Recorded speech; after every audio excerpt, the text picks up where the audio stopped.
आज राजश्री छत्रपती शाहू महाराजांची जयंती। या वर्षीची जयंतीकडे मी बघतो त्यावेळेला या वर्षीचं वातावरण जरा वेगळंच आहे। महाराजांनी आरक्षण दिलेला तिथून हो प्रवास तो आता या वर्गीकरणापर्यंत आणि उपवर्गीकरणापर्यंत आलेला आहे। तो विषय तर एवढा अवघड आहे की त्यात घुसायलाच नको असं वाटते। घुसलो तर बाहेर पडता येत नाही। इकडं जी वैचारिक पातळी जी घसरत चालली आहे म्हणजे दोन्हीकडची, कोण म्हणते आम्ही प्रतिगामी, कोण म्हणते आम्ही पुरोगामी। खरं सांगू का, सध्या प्रतिगामी बी काही दिसत नाहीत आणि पुरोगामी बी दिसत नाही। जे दिसत आहेत ते हंगामी आहेत, ओरिजिनल फार कमी आहेत, सगळे हंगामी आहेत। आणि असं बोलल्यावर मला मारते।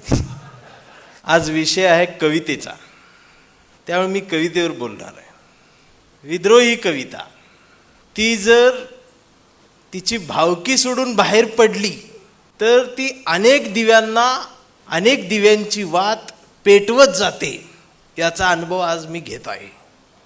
प्रत्येकाला मानवता हवी आहे आणि कविता ही काय एकाच कोणाची मक्तेदारी नसते। प्रतिभा ही झोपडीतच जन्माला येते, तिथंच तिला पंख फुटतात। वेदनेचं गाणं गात गात ती आकाशाला गवसणी घालायला सुरुवात करते। पण कवी किती मोठा झाला आणि त्या कवीनं किती जाती धर्माच्या पलीकडची कविता लिहिली तरी प्रत्येक वेळेला त्या कवीची जात मात्र शोधली जाते, तेही याच देशात। एवढंच काय, आमचा एखादा अधिकारी जरी झाला आणि त्याला पोस्टिंग मिळालं तर तो त्या खुर्चीवर पोहोचायच्या आधी त्याची जात पोहोचलेली असते। कोणत्या जातीचा अधिकारी येणार आहे त्याच जातीचा शिपाई तिथं नेमणूक केला जातो। आणि अशा अवस्थेत आम्ही कविता लिहितोय। आता हे कवी म्हणजे काय वेगळा प्राणी नसतो, कवी हा कवीच असतो। त्याला कधी काय सुचेल सांगता येत नाही, कधीही सुचतं कवीला। मला रात्रीचं झोपेत एक ओळ सुचली कवितेची, की ज्ञान हा माणसाचा तिसरा डोळा नसून तो पहिला असला पाहिजे, बाकीचे नंतर दोन। हे म्हणजे ज्ञान एवढं महत्त्वाचं आहे तर तो तिसरा डोळा का, तो पहिला पाहिजे। मी असं लिहिलं, असं काहीतरी चांगलं लिहिलं कवीला एक सवय असते लगेच कोणाला तरी ऐकवायचं। आता एवढ्या रात्री ऐकवायच कोणाला, 2:30 वाजले, शेवटी लक्ष बायकोकडे गेलं। शेवटी हक्काचं माणूस तीच असते आणि फार धाडस करून तिला झोपेतून जाग केलं तर ती सुद्धा वैतागून उठली आणि माझ्या चेहऱ्याकडे बघत बघतच म्हणाली, काय लिहिलंय का?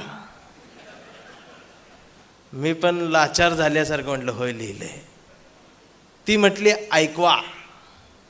तिचा ऐकवा हा शब्द मला कायम खपवा असाच ऐकू येतो आणि मी ते ओळ ऐकवली। म्हटलं ज्ञान हा माणसाचा तिसरा डोळा नसून तो पहिला असला पाहिजे, बाकीचे नंतर दोन। तर कवीला एक अपेक्षा असते की अशी पंचवाक्य गेलं की अशी टाळी विळी दाद वा क्या बात आहे असं तुमच्याकडनं नाही, ती बायकोकडनं यावी असं मला वाटलं। तिने हात उचलला पण तिनं तिच्या कपाळावर मारला। मी म्हटलं काय झालं? ती म्हणाली चंदनशिव हे लिहिले का? म्हटलं मग काय झालं? तिनं मला सांगितलं, ती म्हणाली ज्ञान हा माणसाचा पहिला डोळा असू द्या, दुसरा डोळा असू द्या, नाहीतर तिसरा डोळा असू द्या, हे काही जास्त महत्त्वाचं नसतं, तो कायम उघडा असला पाहिजे, हे जास्त महत्त्वाचं असतं। आणि विद्रोही कविता म्हणजे ही उघड्या डोळ्याची कविता। ह्या कविता म्हणत मी बोंबलत हिंडायला लागलो। आता विद्रोही म्हणजे खरं बोलणं, सत्य बोलणं, आणि खरं बोललं की मारत्यात। एक 2-3 महिन्यापासून आमच्या एक गावात एक तरुण पोरग दे मोबाईल असं घेऊन चौकात येते, मोबाईलवर काहीतरी बघतोय आणि जोरात हसतंय। प्रत्येक जण विचारायचे ती मोबाईल बघून एवढा का हसतोय? मोबाईल बघायचा आणि जोरात हसायचा। परवा मी त्याच्याकडे गेलो, म्हटलं तू का हसतोय एवढा? मोबाईल बघतोय हसतोय, मोबाईल बघतोय। तर त्यानं त्याचा मोबाईल मला दाखवला, म्हटलं बघा हे काय? म्हटलं बघितलं तर ते उपवर्गीकरणाच्या बातम्या रील्स येत होत्या. म्हटलं हे बघून हसण्यासारखं काय, अरे गंभीर आहे. म्हटलं किती घाण शिवे देत आहे ते, तू का हसतोय? तर ते परत हसायला लागला. अरे म्हटलं थांब, का हसतोय ते तरी सांग. तर म्हटलं दादा, माझी आई मांगाची आणि बाप महाराज आहे म्हटलं, म्हणून मला रोज हसू येते म्हटलं ही भांडणं बघून. माझा प्रश्न कधीच सुटलाय म्हटला. मी बराच वेळ विचार केल्यावर लक्षात आलं, म्हटलं ह्याचा प्रश्न सुटलेला आहे. बाबासाहेबांनी तेव्हा सांगितलं होतं, रोटी बिटी व्यवहार. तेव्हा जर ही झालं असतं तर आता, आणि असं बोलल्यावर मला मारते, आपली बी मारते, ती बी मारते. म्हणून कवितेनं जाग पाहिजे. माझी कविता विद्रोही आहे पण ती कट्टर नाही. माझा विचार पुरोगामी आहे पण तो कट्टर नाही. काळानुसार बदलत आलेली कविता ती प्रहार करेल पण माणसातल्या विकृतीला मारेल, माणूसपणाला इजा होऊ देणार नाही. ती माझी कविता आहे. माझं प्रतिगाम्यांवरही प्रेम आहे जेवढं पुरोगाम्यांवर आहे. संवाद माझ्यासाठी जास्त महत्त्वाचा आहे. तो कुणाशी असो, एकमेकांचा एकमेकांशी संवाद आजच्या पिढीला होणं या काळाची गरज आहे. आज नुसतेच कट्टर आहेत, जे बाहेर काढन जय भे, माझ्या रक्तात आंबेडकर, बाबासाहेब कुठं, माझ्या रक्तात. मग मी म्हणत असतो, रक्तात तांबड्या पेशी, पांढऱ्या पेशी, O positive, A B negative, आणि जास्त पेढे मलई खाल्ली असली तर शुगर सापडते रक्तात. आता तर डायरेक्ट रक्तच निळं आहे म्हणतात. ही कट्टरता. बाबासाहेबांकडं उघड्या डोळ्यानं बघण्याची गरज असताना आम्ही तर आवळूनच धरले. म्हणजे बाबासाहेबावर दुसरं कोणी हक्क दाखवायचाच नाही. आंबेडकरवादी प्रत्येक धर्मात प्रत्येक जातीत आहेत. हे फक्त आमचं गुण बघून ती जवळ येईनात. त्यांचा पण एक हुंदका आहे ना. आज मातंग समाजाच्या आंबेडकरवाद्याचं दुःख काय ते मला विचारा ना. आज एक तर घरची भावकी जगू देईना आणि ह्यो त्याला चौकात थांबू देईना. अशा टायमाला ज्याला आधार देता येतो ना, तो असतो खरा धम्माचं बोट धरून निघालेला आंबेडकरवादी. हा संवाद आहे. हा सगळ्यांशी सुरू पाहिजे असणारा संवाद. देश स्वातंत्र्य व्हायच्या आधी या देशावर इंग्रजांचं सरकार होतं. देश स्वातंत्र्य झाला मग काँग्रेसचं सरकार आलं.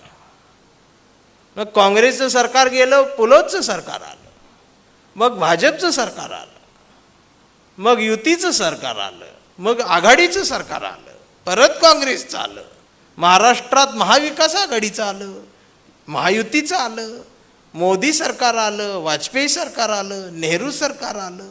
आमचं चाललंय तसंच.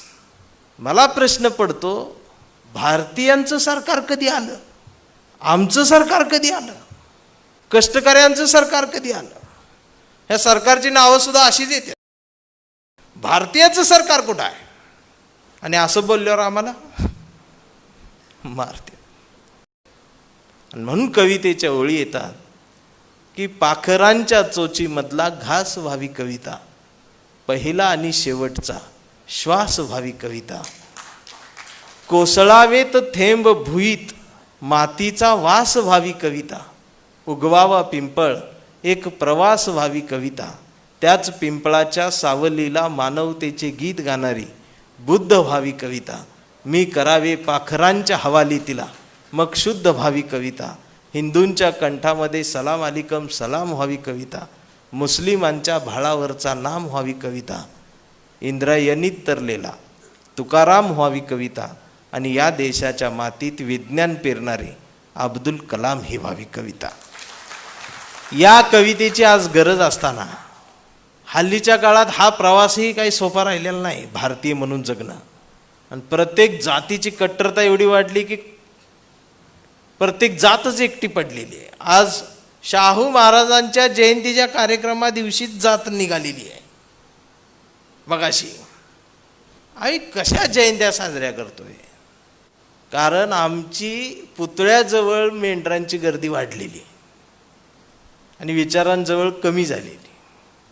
आमच्या मराठी साहित्यामध्ये एक समीक्षक नावाचा प्रकार असतो. तो जो ठरवतो त्याच लाईनीत समीक्षण जसा करेल तसा त्या कवीची ओळख होती. अजूनपर्यंत तर त्यांना मी काही सापडलोच नाही आणि आता तर अजिबातच सापडणार नाही.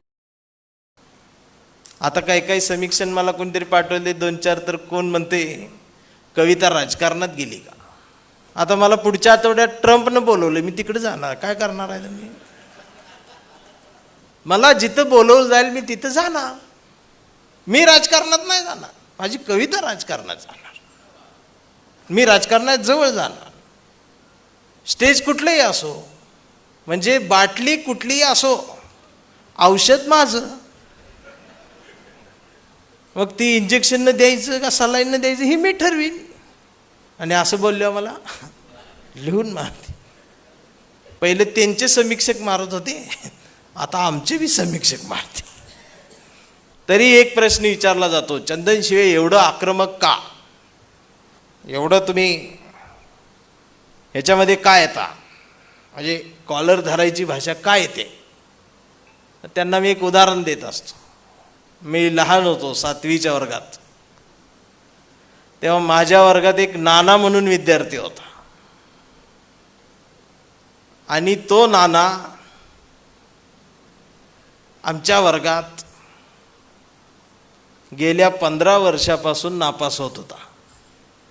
त्यावेळेला नापास तर नापास, त्याच वर्गात पुढं ढकलायची पद्धत नव्हती. आणि नाना 15 वर्ष नापास झाला होता 7वीच्या वर्गात. त्यामुळे त्याची दाढी वाढली होती, मिशा आल्या होत्या. आणि नाना 7.5 फूट उंच होता. पोरं गुडघ्याला आणि मास्तर कमरेपर्यंत येत होतं त्याच्या. आणि नाना धिप्पाड होता, नाना 200 किलोचा नाना असा. आणि त्यात आमच्या सरांनी नियम केला होता, वर्गात विचारलेल्या प्रश्नाचं उत्तर जो विद्यार्थी बरोबर देईल त्यानं उत्तर चुकलेल्यांच्या कानाखाली मारायचे. हा नियम केल्यामुळं आम्ही अभ्यास करायला लागलो. कारण मुलं विचार करायची, सरांचा मार खाल्ल्याला बरा, शेजारच्याचा का खावा, म्हणून आम्ही अभ्यास करायचो. पण नानाला काहीच येत नव्हतं. 15 वर्ष नापास, त्याचा मेंदू चालतच नव्हता. 3 काढलं तर त्याला ओम म्हणायचा. आणि त्याचा परिणाम असा व्हायचा की ज्या विद्यार्थ्याचं उत्तर बरोबर येईल त्या विद्यार्थ्याला एवढा आनंद व्हायचा आणि ते पहिल्यांदा नानाकडेच जायचं. नाना मागं बसलेला असायचा आणि त्याला नानाला मारावं असं वाटायचं. मग नानालाही माहीत असायचं हे मारायलाच आलाय. मग नाना उभं राहायचं, मग त्याचा हात काय पोचत नव्हता, मग ते बेंचवर उभं राहून नानाला मारायचं, पण दणकात जोरात द्यायचं. आणि नानाला त्रास व्हायचा आणि नाना दररोज मार खायचा. तो वर्गात आला की सकाळचा व्यवस्थित असायचा आणि शाळा सुटली की त्याचे गाल सुजलेले असायचे, डोळे लाल भडक झालेले असायचे, सगळी त्याला मारायची. पण एवढा मार खाणारा नाना शाळा कधीच बुडवत नव्हता. उलट अर्धा तास आधी वर्गात येऊन हजर व्हायचा. कधी कधी तर रविवारचं सुद्धा तो शाळेत येऊन जायचा, चुकून भरली की काय म्हणून. तो आपल्या गल्लीतला होता, आमचा होता, म्हणून मला वाईट वाटायचं. कारण त्याला रोज मारायची आणि पोरं चिडवायची. मी एक दिवस नानाला म्हटलं, नाना तू कशाला शाळेत येतोस, तू तर काय पास होणार नाहीस अजून 10 वर्ष, तू शाळा सोड. त्यावेळेला नानानं माझ्या खांद्यावर हात ठेवला आणि म्हटला, एक दिवस तुला कळेल. आणि खरोखर एक दिवस असा आलाच. आमच्या वर्गात सरांनी एक प्रश्न विचारला. प्रश्न वर्गाच्या आणि पुस्तकाच्या जरा बाहेरचा होता. प्रश्न होता, गावाबाहेर बायका जे धुणं धुतात त्या धुणं धुण्याच्या जाग्याला नेमकं काय म्हणतात. आम्ही उत्तरं दिली. ओढा म्हणतात, वगळ म्हणतात, विहीर म्हणतात, नदी म्हणतात, नाला म्हणतात, डबकं म्हणतात, आड म्हणतात, पोहरा म्हणतात, झरा म्हणतात, तळं म्हणतात, तलाव म्हणतात, धबधबा म्हणतात.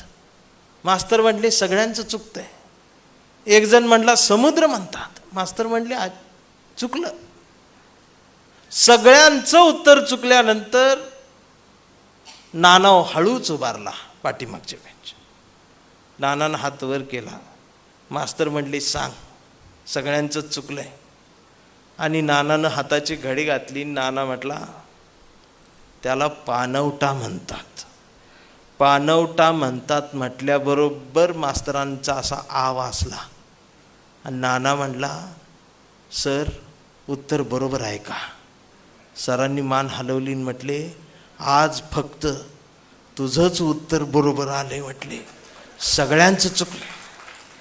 आणि ज्या वेळेला नानाच्या लक्षात आलं की फक्त आज माझंच उत्तर बरोबर आलंय, सगळ्यांचं चुकलंय, म्हणजे आज नियमानुसार दणका मी देणार आहे. आणि एवढ्यात पोरांच्या लक्षात आलं. नानानं मुलांच्या लक्षात यायच्या आधीच नानानं पळत जाऊन दार लावलं आणि कडी लावून नाना दाराजवळ थांबला. तशी पोरं बोंबलायला लागली. कारण नाना साधा नव्हता. नानाचा एक हात 28 किलोचा आणि पोराचा गाल 250 ग्रॅमचा होता. दणका साधा बसणार नव्हता. मास्तर थरथर कापायला लागले, पोरं ओरडायला लागली. सगळं गाव शाळेभोवती गोळा झालं. दार कोण उघडना. सरपंचांना बोलवून आणलं. मग सरपंच मागून खिडकीतून वर आले. तर खिडकीतून बघितलं. सरपंचांनी विचारलं म्हणजे मास्तर काय झालं, नाना का थांबलाय, पोरं अशी का रडतायत, तुम्ही का घाबरलाय? मास्तर म्हणले सरपंच घोळ झाला. आज फक्त म्हणले उत्तर नानाचंच बरोबर आलंय. सगळ्या गावाला हा नियम माहीत होता. जसं नानाचंच उत्तर बरोबर आले हे कळलं तसा सरपंचाचा बीपी वाढला. कारण पहिल्या बेंचवर त्यांचाच मुलगा, पहिला दणका त्यालाच बसणार होता. सरपंचानी खिडकीतनंच हात जोडले म्हटले मास्तर पाया पडतो म्हटले आज नियम बदला. नियम बदला म्हटल्याबरोबर नाना चिडला. नाना समोर आला आणि नानानं मास्तरला सांगितलं मास्तर 15 वर्ष झाली हा नियम आहे. मी आजपर्यंत कधी म्हटलं का नियम बदला? मास्तर म्हणले नाही. मी कधी तक्रार केली का? मास्तर म्हणले नाही. आज जर नियम बदलला तर पहिला दणका तुम्हाला बसणार. शांत बसलं मास्तर. आणि नानानं वर्गावर नजर टाकली. नानाला आठवायला लागलं मला त्यानं कसं मारलं होतं, मला यानं असं मारलं होतं, यानं कानावर गालावर नानानं सेव केलं होतं. आणि नानानं व्याजासहित परत द्यायला सुरुवात केली. फोडून काढली. सगळा वर्ग ओला झाला. शाळा सुटली. नानानं मला काय मारलं नाही. आणि माझं बी उत्तर कधी कधीच बरोबर येत होतं. त्याचं दप्तर माझ्या हातात दिलं. नाना म्हणाला हे ठेव तुला मी शाळा सोडली. आणि मग नानानं मला सांगितलं की तू त्या दिवशी मला विचारलं होतंस की तू शाळा का सोडत नाहीस. तर नानानं उत्तर दिलं. नाना म्हणाला मी शाळा एवढ्यासाठी सोडत नव्हतो की मला माहीत होतं म्हटला एक ना एक दिवस तरी माझ्या प्रश्नाचं उत्तर बरोबर येईल. त्या दिवसाची वाट बघत मी सहन करत होतो. आणि हा नाना दुसरा तिसरा कुणीच नाही. हा नाना म्हणजेच आमचा हा बहुजनांचा समाज आहे जो 5000 पिढ्या या नियमावलीत या नियमाखाली दडपून जगत आलेला आहे. आणि हे परत द्यायचे दिवस दणके आमच्या आयुष्यात कुठले मिळाले असतील तर तो दिवस म्हणजे आजचा 26 जूनचा राजेश्री शाहूराजा जन्माला आला. तसा दिवस म्हणजे 14 एप्रिल बाबासाहेब जन्माला आले. आणि हा महाराष्ट्र कुणी कितीही काही केलं तरी फुले शाहू आंबेडकरांचाच राहणार आहे. हा छत्रपती शिवाजी महाराजांचाच राहणार आहे. हा लोकशाहीर अण्णाभाऊ साठ्यांचाच राहणार आहे. मगाशी जीवन सर म्हटले तसे वळक ना पाळकन. पुढचं बघा नाव आता कुठं काय जोडायचं हे आम्ही पण एकदा आता ठरवून घेऊया ना. कविता जी येते ही सुटातून बुटातून कोटातून भरलेल्या पोटातून नाही, ती उपाशी पोटातूनच खरी कविता जन्माला येते. ती मिशीवर पीळ देते, ती मुरदाड असते, ती रानावनातून भटकून येते. याचा अर्थ गॅलरीत बसून लिहिलेली कविता खोटी असते असं नाही. पण आमच्या वेदनेचं गाणं गाणारी कविता जर आम्ही लिहिली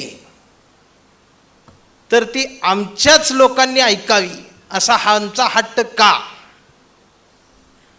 ती कविता सगळ्या जगानं ऐकली पाहिजे हा माझा हट्ट असतो. चळवळीची कविता चळवळीच्याच घरात का. चळवळीची कविता ह्या पूर्ण विश्वाला माहिती झाली पाहिजे. मगाशी जे सांगितलं सरांनी त्या निग्रोंचं तिकडचं, त्यांचं आणि आमचं दुःख काही वेगळं नाहीच, वेदना तीच आहे. आणि आज सुद्धा इंडियाची जी वेदना आहे तीच भारताची सुद्धा वेदना आहे.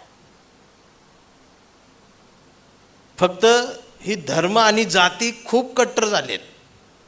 ही कट्टरता थांबली पाहिजे आणि संवाद झाला पाहिजे. तो संवादच होत नाही. हल्ली चौकात गेलं तर कोण म्हणते मी हिंदू, मी म्हणते मुस्लिम, मी बौद्ध, मी मातक, मी ह्याव मी त्याव, आणि मी मध्ये जाऊन म्हणतो मी भारतीय, तर मग मारत्यात. म्हणते हे नवीन काय आलं, मी म्हणतो मी जुना आहे, नवीन तुम्ही आहे असं ठणकावून सांगितलं मग अजून मारत्यात. म्हणून मग कवितेच्या ओळी लिहाव्याशा वाटतात की सारे धर्मग्रंथ वाचले, पान चाळताना फक्त एवढीच चूक झाली, बोटाला जिभेवर न्यावं लागलं. मी धर्मालाच थुक्का लावला आणि मी माणूस झालो.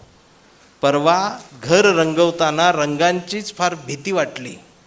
लोक हरामी घराचा रंग बघून माणसाची जात ठरवतात. म्हणून मी अख्खं घरच पांढरशुभ्र केलं. मी जातीलाच चुना लावला आणि मी माणसात आलो. हे माणसात येणं आज गरजेचं आहे ना. ही आमच्या विद्रोहाची जशी कविता झाली तशी आमच्या आतल्या संवेदनेची एक कविता आहे.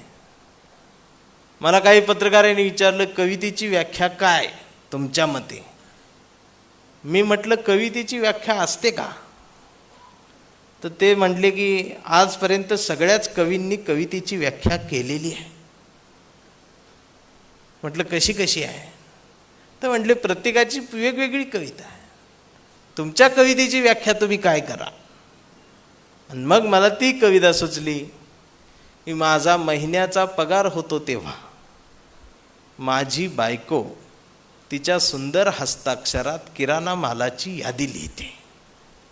ती यादीच माझ्यासाठी जगातली सर्वात सुंदर कविता असते. आणि त्या सुंदर कवितेची खरी समीक्षा फक्त आणि फक्त तो हरामखोर दुकानदारच करत असतो.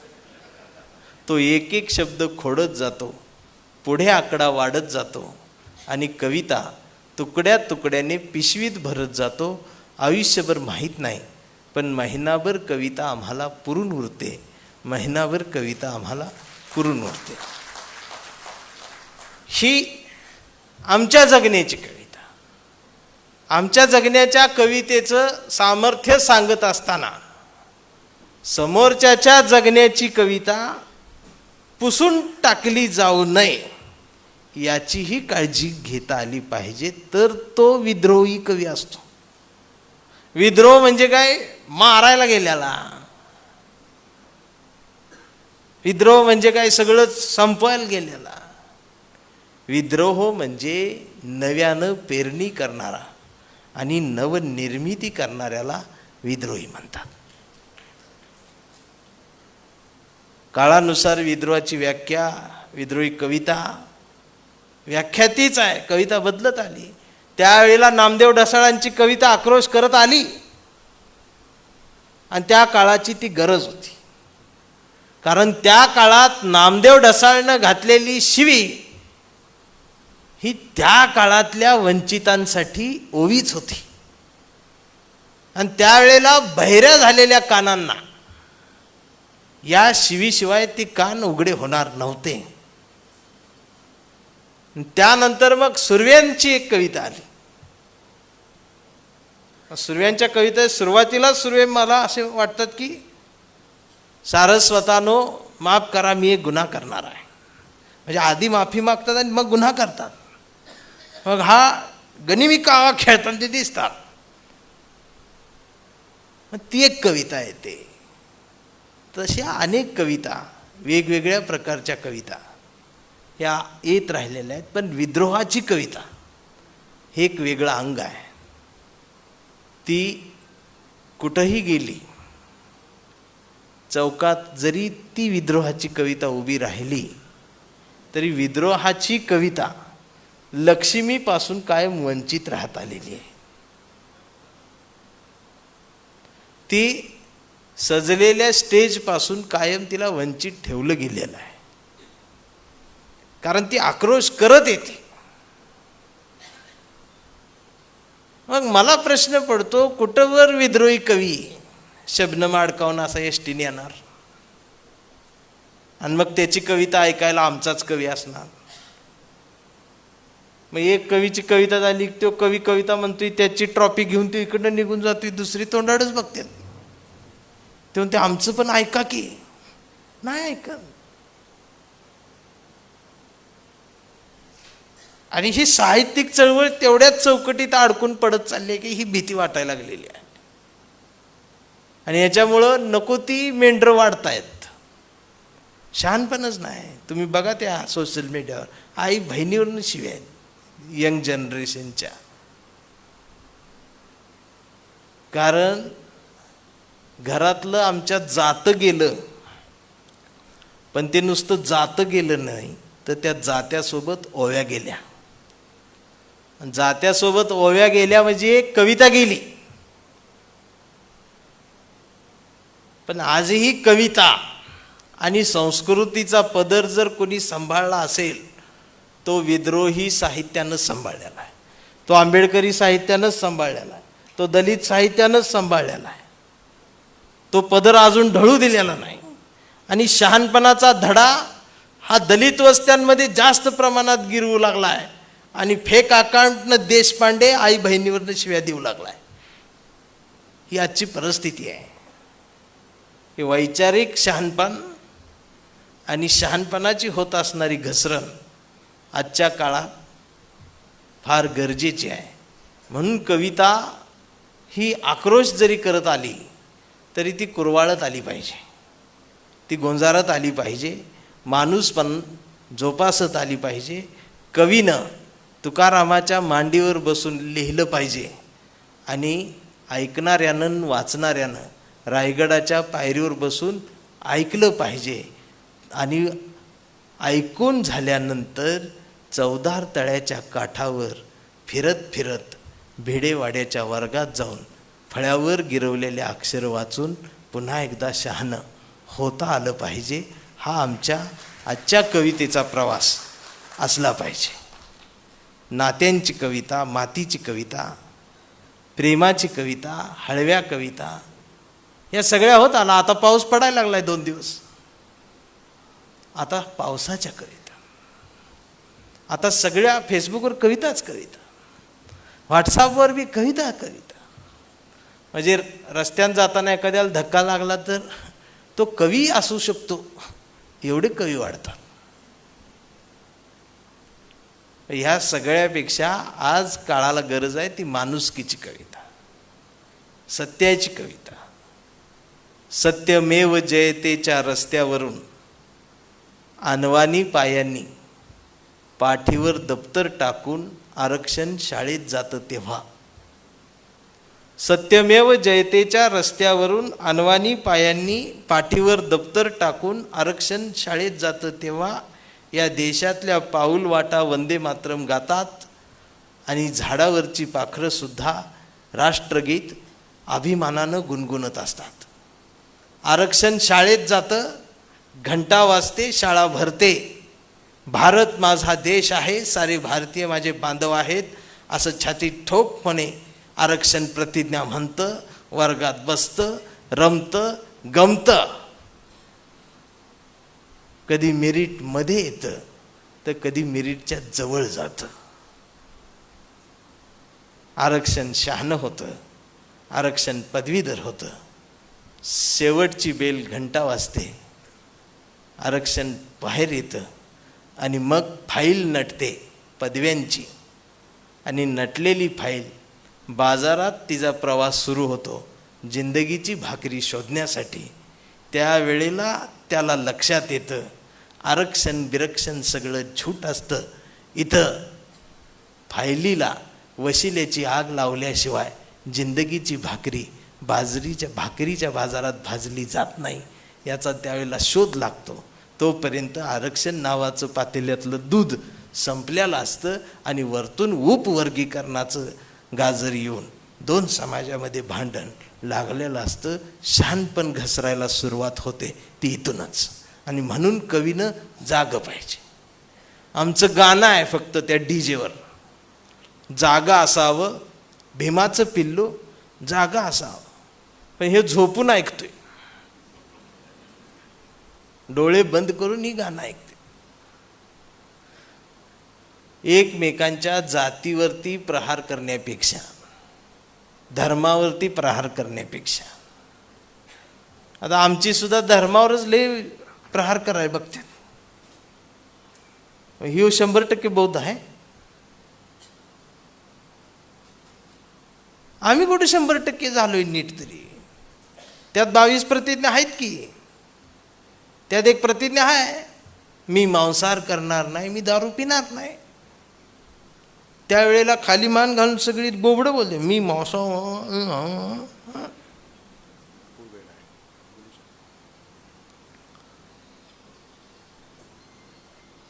ह्यातनं आम्ही तरी बाहेर कुठं पडलो.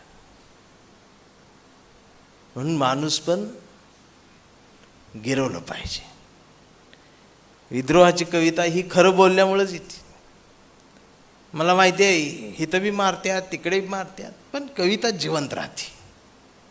मारत्यात म्हणजे काय खरोखर मारत्यात असं नाही हो. मला कोण हात लावणार आहे. मी बी वाटच बघतोय कधीतरी मारा मला बी.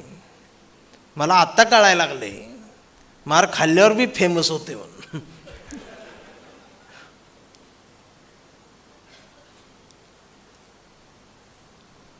कविता ही काय चीज असते, ती कवीच्या आयुष्याची झीज असते. आणि आज भारतीय म्हणून जगताना त्रास आहे. मी जात धर्म ह्याच्या पलीकडे गेलो असं म्हणतोय, पण ती माझ्यापुरतंच. दुसऱ्यानं कोणी ऐकले म्हणते ही येड झाली. परवा माझ्या एका चुलत भावानं लव्ह मॅरेज केलं. मुलगी मुसलमान, तो घेऊन पळून गेला.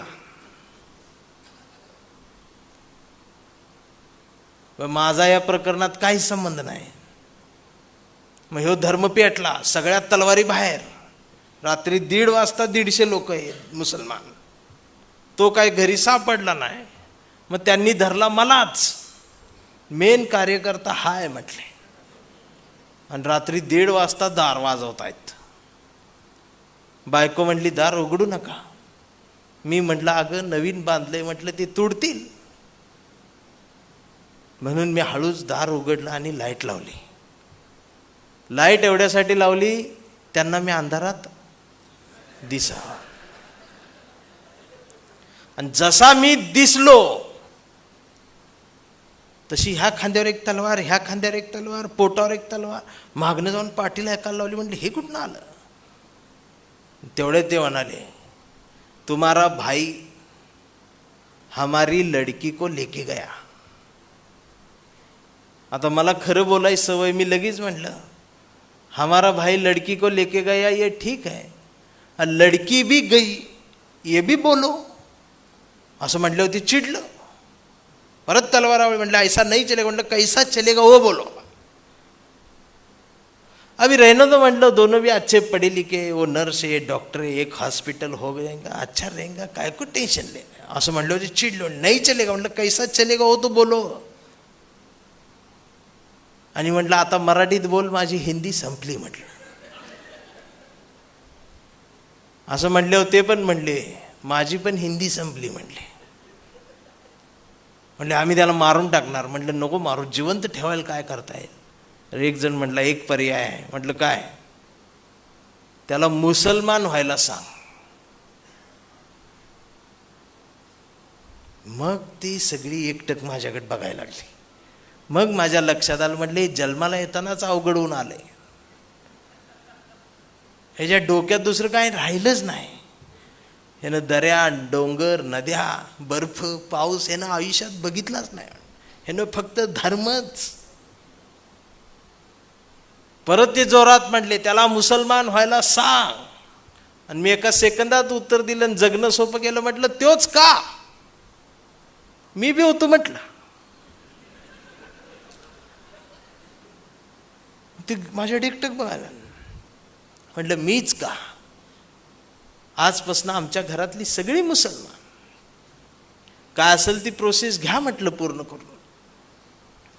उद्यापासून नमाज पडायला येतो म्हटलं आम्ही. आणि चंदन शिवे आमचं आडनाव आहे म्हटलं, ती बी बदला, वैताग आलाय म्हटलं मला. पण तिकडं तर म्हटलं इकडं उच्च असं शेर खान, पठाण, शेख, नबाब असलं करा म्हटलं आम्हाला. नाही परत तांबुळीन मकानदार करून पुन्हा बांगड्यान तिकडे ही करायला असलं, तिथं तरी उच्च करा रे म्हटलं.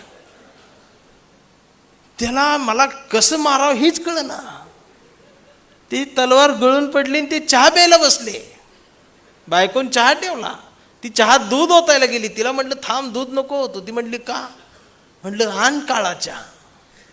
आता म्हटलं भावकी, भावकीला चहा काळाच. आणि उद्यापासून म्हटलं तू बायको नाही. ती म्हटली मग बेगम. म्हटलं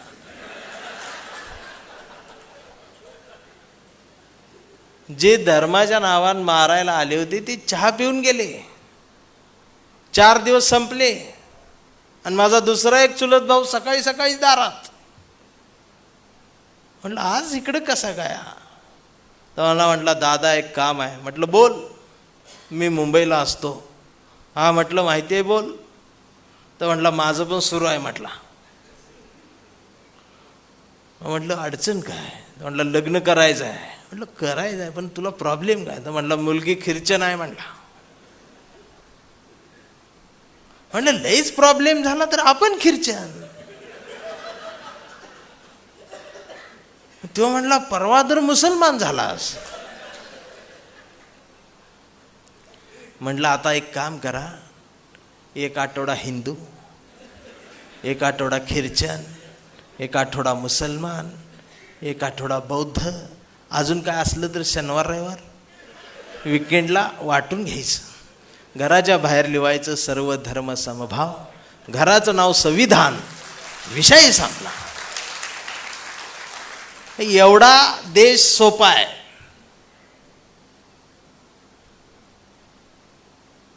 पण आम्ही किती अवघड केला आहे. आणि असं बोलल्यावर मला मारते.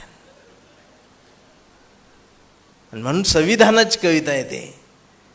मी पहिल्यांदा ते दारात आले, त्यांनी हातात गीता दिली, म्हणाले हे वाच आमचा हो आमच्यात ये.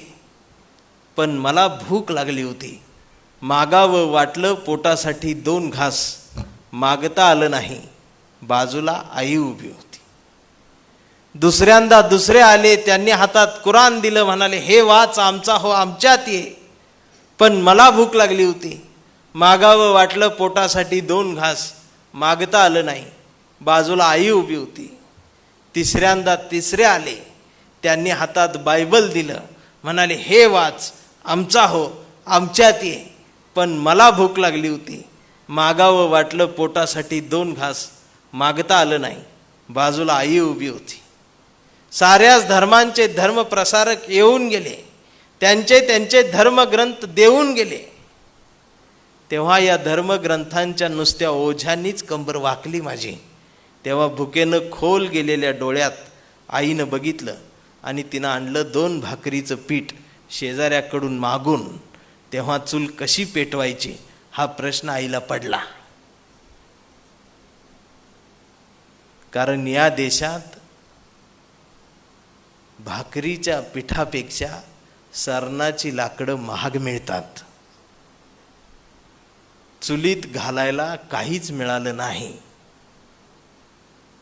आणि शेवटी तिनं सारेच धर्मग्रंथ घातले चुलीत आणि काडी लावली.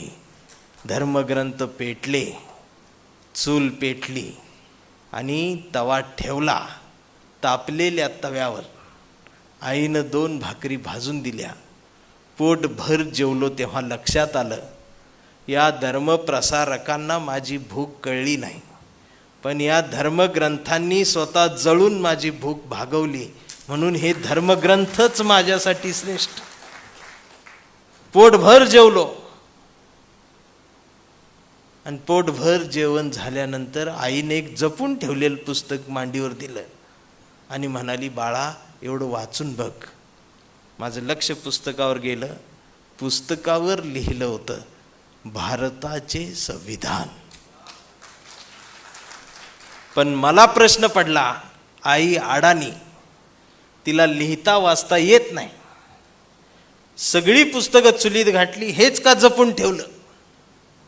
मी आईला विचारलं, म्हटलं आई सगळी पुस्तकं चुलीत घातलीस, हे का नाही घातलंस?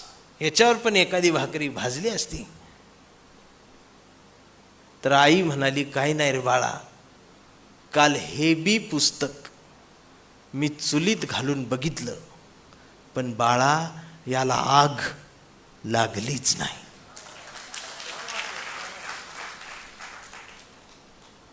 ते या देशाचं संविधान आहे. आणि या देशाच्या संविधानाच्या बद्दल याला संपवण्याची भाषा जर कोण करत असेल तर त्यावेळेला हा विद्रोही नितीन चंदन शिवे. काय विद्रोह करू शकतो आम्ही हे त्यांना सांगून देऊ. या देशाच्या लोकशाहीला आणि संविधानाला धक्का लावायचा नाही. तुम्हाला काय करायचं ते करा, फोडा तोडा, राजकारण करा, सत्ता करा, काय करायचं ते करा. अजून 4 मंदिरे बांधा, आम्ही काही म्हणणार नाही. अजून जास्त अंधभक्त वाढवायचे आहेत, वाढवा, आम्ही काही म्हणणार नाही. पण भारताची लोकशाही आणि या देशाचं संविधान याला जर धक्का कोणी लावला तर मग मी सुद्धा कविता लिहून काय करू? मी बी पेन बंद आणि हत्यार घेतल्याशिवाय पर्यायच नाही. या देशात संविधान आहे ही तुमचं नशीब. जे संपवायची भाषा करतायत त्यांना मी सांगतो, हे संविधान आहे म्हणून तुम्ही सुरक्षित आहात. संविधानाला तुम्ही जर हात घातला आणि जर संविधानाला संपवायची भाषा केली आणि जर 2 तास जरी संविधान तुम्ही बंद केलं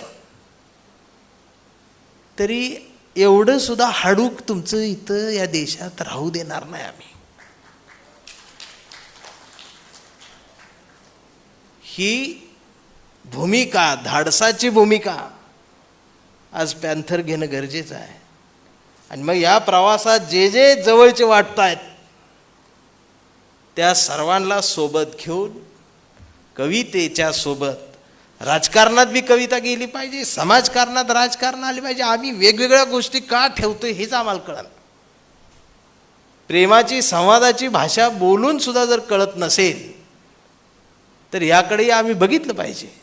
पण मला नाही वाटत की हत्यार आणि कुठलं शस्त्र घ्यायची गरज या देशात कुणाला पडेल. कारण कितीही कुणी काही केलं तरी हा देश बुद्धाचा आहे, यावरती आमचा विश्वास आहे. कविता जगवते, कविता मोठं करते. माणसावर प्रेम करणारी ती कविता असावी.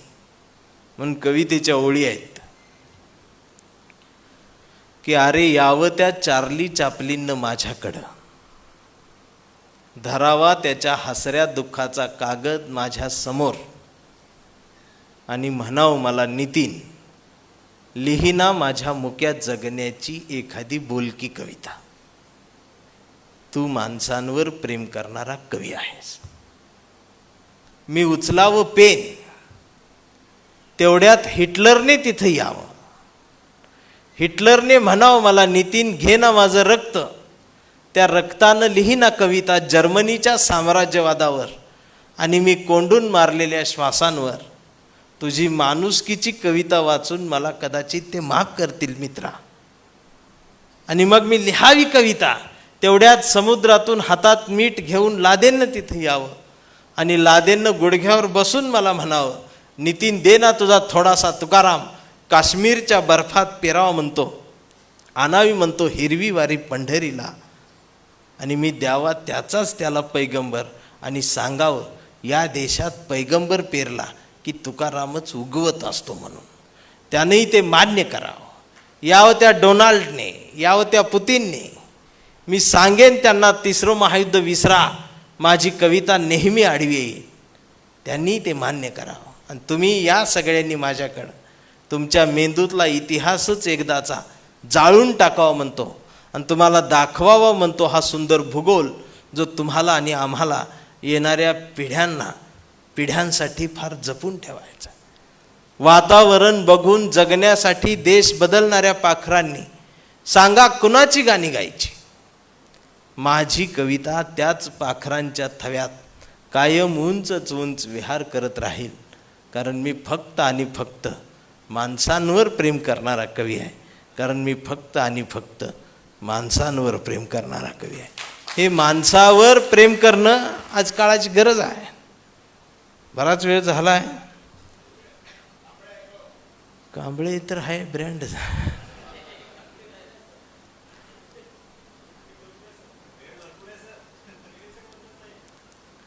कांबळे म्हणजे आज ब्रँडच आहे.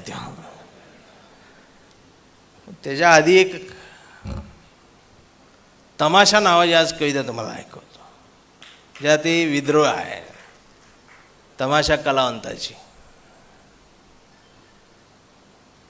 ही मस्तावलेल्या नजरांना नजर भिडते अंधारात, मस्तावलेल्या नजरांना नजर भिडते अंधारात, मोगऱ्याचं चांदणं माळते मी वेणीच्या अंबरात. ही शाहिराची ती लावणी बेधुंद ओठावरती कत्तल करते काळजाची, आणि पेंगत पेंगत धांदल उडते झाडावरच्या पाखरांची. कधी मी राधाकृष्णाची, कधी मी मुरळी वाघ्याची, गवळणीतली मावशी होते आणि रात्रभर गंमत करते नाच्याची. मध्यानीचा चंद्र आता दूरवर भाकरीसारखा दिसू लागतो, ओल्या चिंब चोळीत माझ्या खट्याळ वारा झोंबू लागतो. हळूहळू उतरतात मग पायामधुनी चाळ, धावत धावत कुशीत येतं माझं भुकेलेलं बाळ. आग विजवते त्याच्या पोटाची, मग धावत जाते ओढ्याकाठी त्या पानवट्याला भेटण्यासाठी. चंद्राला पाहून वाटे लाज, मग हळूच जाते झाडीत दाट. पांडुरंग मग येतो ओठी, मी हळूच सोडते चोळीच्या गाठी, आणि उतरते पाण्यात स्वतंत्र होऊन खेळण्यासाठी. दगडाची एक चीप घेऊन मी खरडत बसते अंग, चिकटलेल्या नजरा काढते ज्यांनी रात्रभर केला विनयभंग. घासून घासून अंग दगड लाल भडक होतो, बोलणाऱ्या मोगऱ्याचा गजरा मुका होतो आणि पांढरं शुभ्र चांदणं वाहत जातं दूरदेशी. आता सूर्य उगवतो तेव्हा या दुनियेची बाई कमाल असते. आता सूर्य उगवतो तेव्हा या दुनियेची बाई कमाल असते. रात्री दुनिया माझी हमाल होती, दिवसा मी चिनाल असते. दिवस हेच अशाच पद्धतीनं निघून जातो. संध्याकाळ होते, अंधार पडतो. पुन्हा नवं नाव, पुन्हा नवं गाव. अंधारात काळ्या पडतात टाळ्या, फडात पिळतात मिशा. घरी पलंगावर झुरतात उषा आणि सुरू होतो माझा तमाशा तमाशा तमाशा. ही विद्रोही अंगातली जरी कविता असली तरी त्याला एक बाज आहे. मगाशी आमचे मेश्राम सर, ते भारी माणूस आहे बरं का. आम्ही फार जुनी माहिती म्हणजे त्यांना आज मी बघितलं तर ते आता पांढरं व्हायला लागलेत. काही काय रुबाब होता त्यांचा. गडचिरोलीला PI होते त्यावेळेला असं मला भेटायला यायचे, असा गॉगल बिगल. शाहरुख खान सगळे फिके पडायचे त्यांच्यासमोर का. आता ते परेश रावलकडं प्रवास सुरू झाला. आम्ही पहिल्यापासून जॉनी लिव्हर आहे त्याच्यामुळे काय. पण मेश्राम सरांसारखं अभ्यास व्यक्तिमत्व विदर्भामध्ये अत्यंत चांगली माणसं, ह्या यंग जनरेशनला आम्हाला जोडून ठेवणार माणूस. आणि गपचूपपणानं किती साहित्यिकांना, आमच्यासारख्या कवींना हा माणूस मदत करत राहतो ते आम्हाला सुद्धा कळत नाही.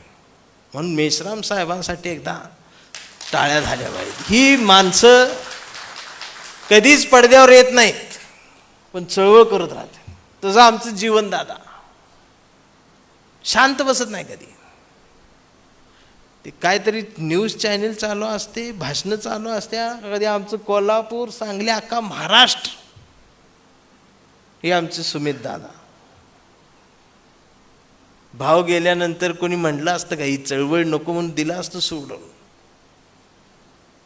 पण तरी सुद्धा प्रत्येक श्वास या आंबेडकरी चळवळीसाठी जगणारी सुमित जाधव सारखी माणसं आहेत. म्हणून ह्या चळवळीचा आम्हाला अभिमानच वाटतो. ही पाठीशी आहेत, आमच्या सोबत आहे. तुम्ही आमचा अभिमान, स्वाभिमान आहात. आणि ती काय काय असतातच. हे असलं कशाला पाहिजे, तसलं कशाला. मला दंगलकार का म्हटलं जातं तर दंगल नावाची एक कविता माझी होती, त्यामुळं मला दंगलकार म्हटलं गेलं. पण मी दंगल झाल्यानंतर दंगलीची कविता लिहिण्यापेक्षा दंगल होऊच नये यासाठी कविता जर माझी कामाला आली तर ती जास्त चांगली आहे असं मला कधीतरी वाटत राहतं. कवितेची ड्युटी काय आहे? एका बलात्कार केलेल्या आरोपीला न्यायाधीश फाशीची शिक्षा देणार आहेत. आणि ती शिक्षा द्यायच्या आधी न्यायाधीश म्हणतायत वकिलाला की वकील या शहरातल्या कवींना बोलवा. त्यावेळेला वकील म्हणतात यात कवींचा काही संबंध नाही, चार्जशीटमध्ये वगैरे तक्रारीमध्ये कवी कुठं नाहीत. न्यायाधीश म्हणतात त्यांना फक्त बोलवा. मग त्या शहरातल्या कवींना बोलवून आणलं जातं. सगळे कवी कवयित्री समोर उभे राहतात. सगळे कवी म्हणतात न्यायाधीश साहेब आमचा बलात्कार या घटनेमध्ये काही संबंध नाही. त्यावेळेला न्यायाधीश फक्त त्यांना म्हणतात मला माहीत आहे तुम्ही यामध्ये सामील नाहीत, पण माझा प्रश्न तुम्हाला एवढाच आहे, तो विचारायसाठी मी तुम्हाला इथं बोलवलं आहे. न्यायाधीशांनी प्रश्न विचारला की तुम्ही कवी या शहरात आहात, तुमची कविता इथं आहे, तुमची कविता असताना बलात्कार झालाच कसा? कवितेची ही ड्युटी आहे. आता लिहिणारा कितीही तळमळीने लिहित असला तरी ऐकणाऱ्यांसुद्धा तेवढ्याच तळमळीन ती कविता ऐकली बी पाहिजे तरच ती त्याला कळणार. आता माझं एवढं ऐकून सुद्धा गेल्यावरती एक जण म्हटलाच, चंदन शिवे म्हटल्यावर नेमकं ती त्या जातीचा असेल. मग मी त्याला कुठं नेऊन मारायचं?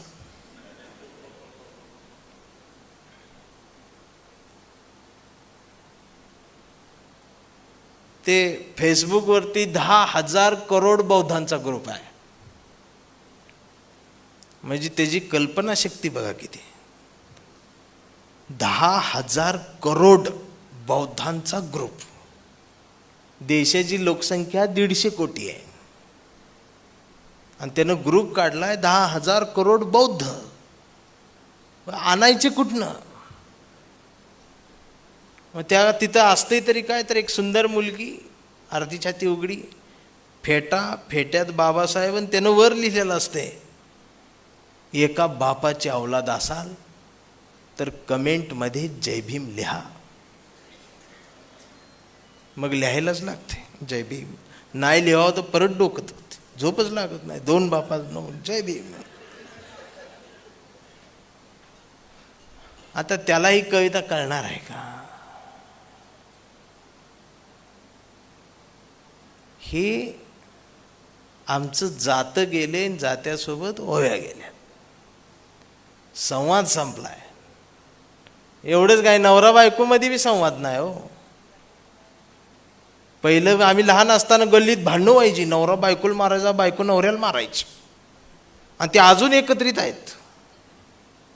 आणि आता एकमेकांशी बोलत सुद्धा नाहीत. आणि घटस्फोट झाल्यावर आम्हाला 2 दिवसांनी कळते, साला म्हणते घटस्फोट. संवाद नाही. आणि हा संवाद साधण्याचं काम माझा कांबळे करतोय. आता कोण कोण म्हणतं की कांबळे आमची कविता आहे, त्यात तुम्ही प्रत्येक स्टेजवर गेल्यावर का बदलता?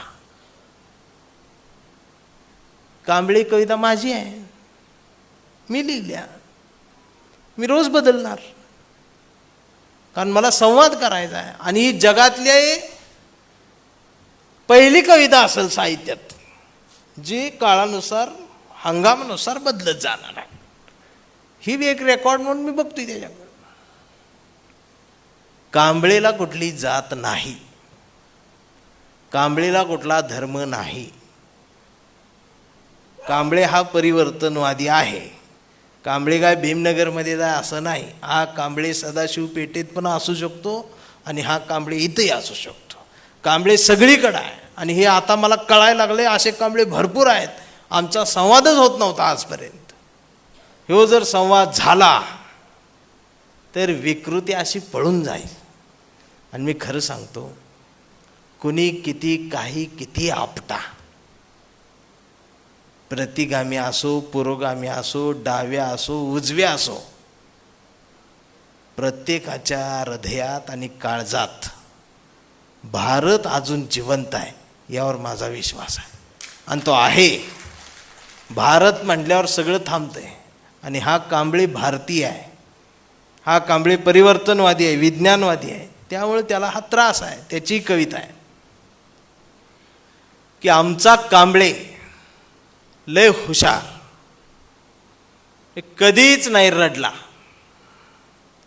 नुसताच कणला करून. कांबळे शाळेत गेला, कांबळे शाळेत गेला. मास्तरनं फळ्यावर सरस्वती काढली, पण कांबळेनं पाटीवर सावित्री काढली. पण कांबळेनं पाटीवर सावित्री काढताना सरस्वती पुसली नाही, ही आधी महत्वाचं आहे. मास्तरनं फळ्यावर सरस्वती काढली, पण कांबळेनं पाटीवर सावित्री काढली. म्हणून चिडून मास्तरनं कांबळेला असा तुडवला, असा तुडवला, असा तुडवला. पण कांबळे बी हुशार, नाही रडला, नुसताच कांडला करून.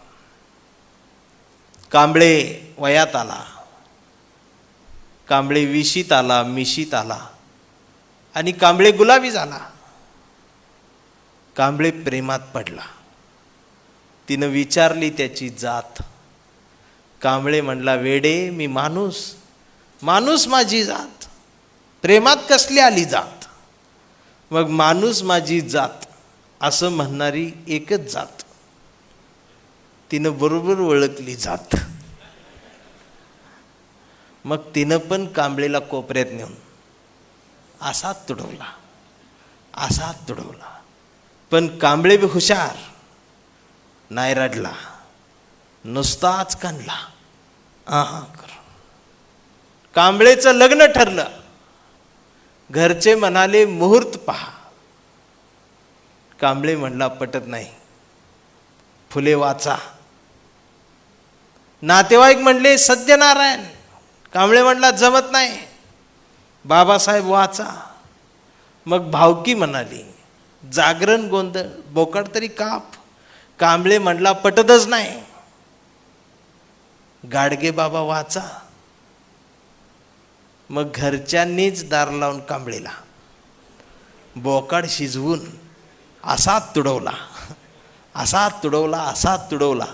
पण कांबळे बी हुशार, नाही रडला, नुसताच कानला.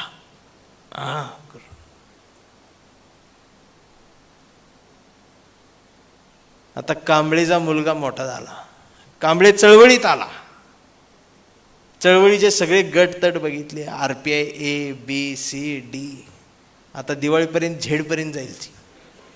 आणि झेड संपले की रोमन अंक काढतील, पण गट काढतील.